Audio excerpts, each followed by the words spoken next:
శక్తి కలయిక అయిన ఈ శరన్నవరాత్రి సందర్భంగా మన పాఠశాలలో నిర్వహిస్తున్న ఈ కార్యక్రమానికి అందరికీ స్వాగతం.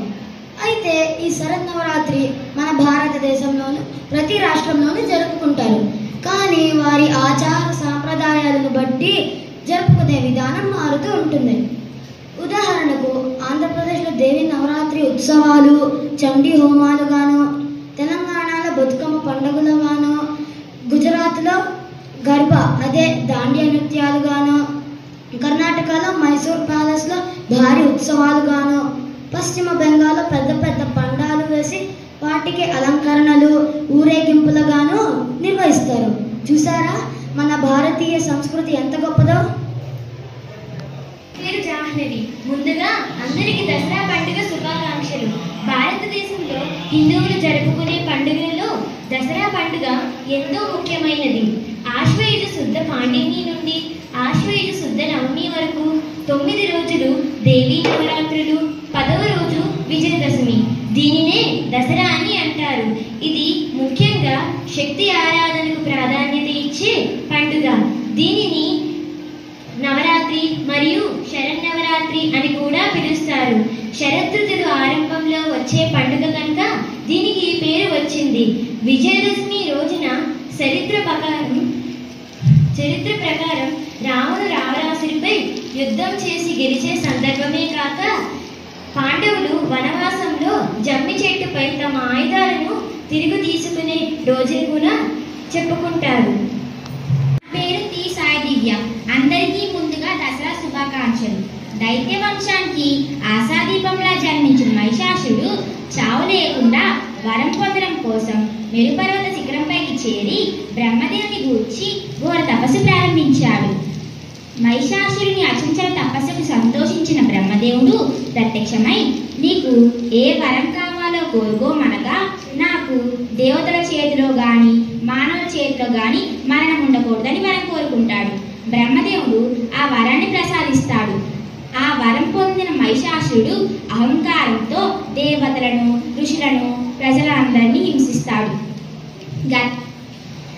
దేవలోకంపై దాడి చేసి ఇంద్రుణ్ణి ఓడించి దేవతలందరినీ స్వర్గం నుండి తరిమి కొడతాడు.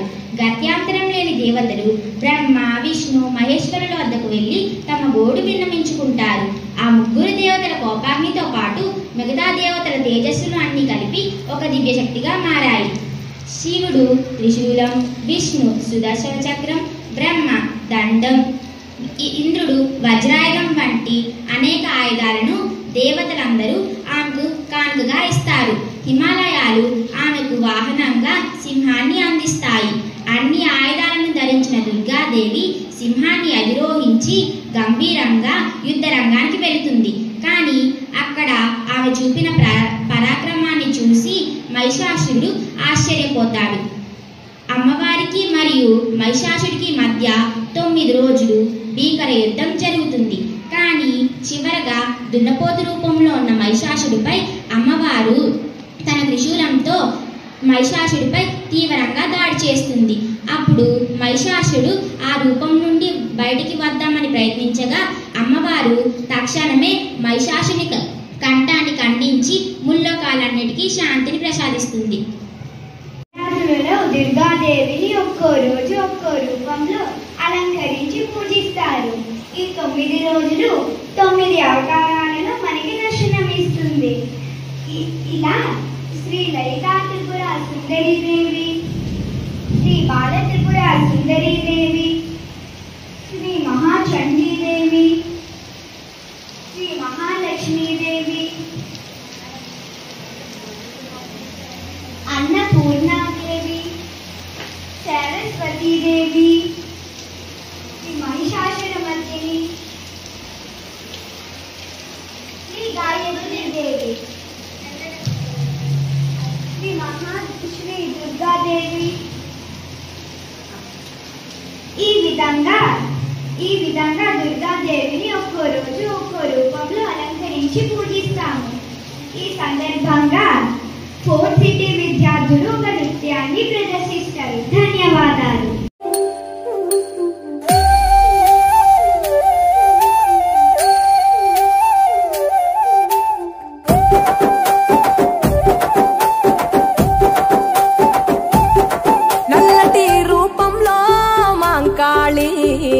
ఎర్రటి కన్నుల కాళివే సల్లని సూపుల మాతవే త్రిమూర్తులైన నీ బిడ్డలమ్మ ముల్లోకాలకు తల్లివే మమ్ముగా సేవే దుష్టుల చండాడే దుర్గమ్మ శరణు కోరితే అమ్మవే వరములిచ్చే రాణివే దిక్కుని వంటూ వేడేము అమ్మ దండి దేవివి నీవే దయను చూపించే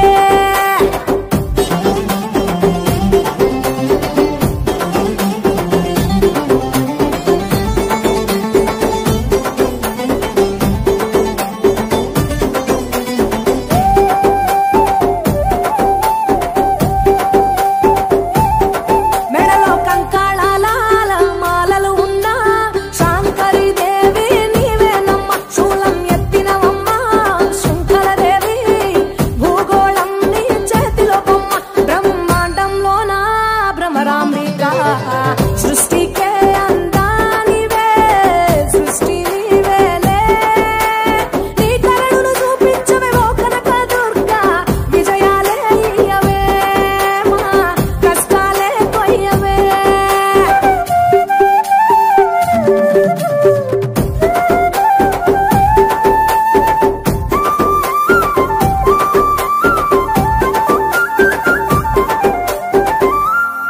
సింహవాహిని నీవే మాతంగివే పతిత పావని ప్రత్యంగిర సుందర మీనాక్షివే శృంగేరివే వాత్సల్యాన వారాహివే శక్తి కంతటికి మూలపుటమ్మ ఉగ్ర రూపిణివే అమ్మా ఉనికి నీవేనే శాంత స్వరూపిణి సీతాదేవి చాముండేశ్వరివే తల్లి చల్లగా చూడమ్మా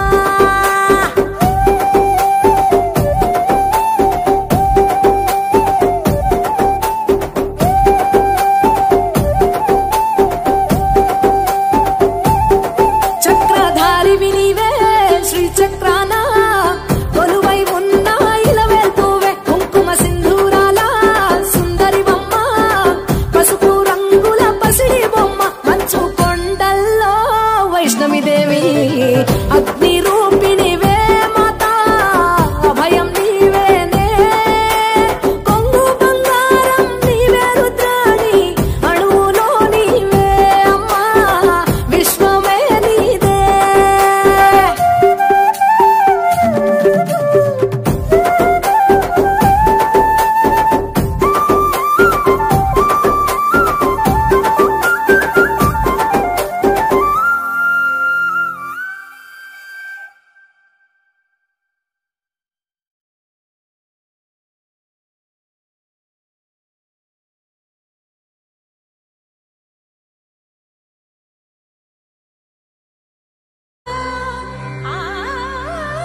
भाषिणि नित्य सुवासिनि सरसिजहासिनि शम्भु सती